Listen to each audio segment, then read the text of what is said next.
Ala, ang kapal ng kanyang cord.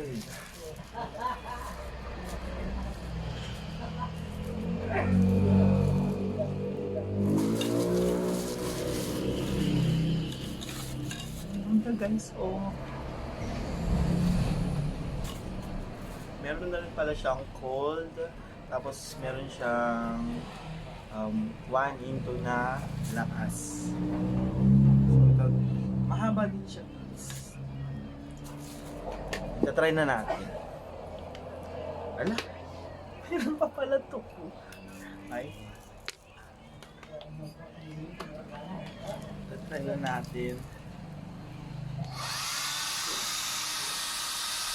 Ang lakas. Ito yung kanyang cold, guys. Oh, kita nyo naman. Diba? Tumataas talaga yung buhok. Sobrang lakas ng hangin.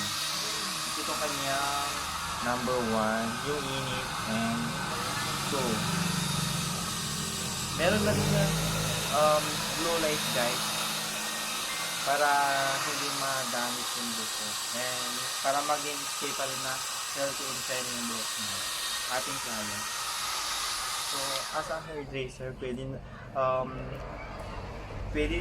ito na gamitin for pagpapatin ng buhok pag nagre-reband. So, try din natin yung isa. Buksan din natin para tingnan natin kung gumagana siya.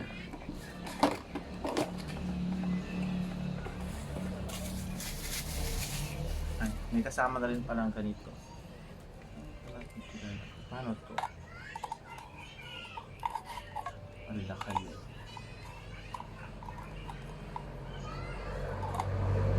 Ang kabit. Ala.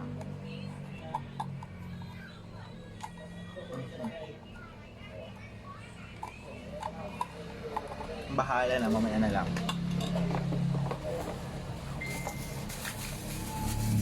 Same color din yung pinili ko. Ay, yung kinuha ko. Para pag puti kasi madumihin siya, guys. Lalo pag pinapawisan tayo yung kamay natin.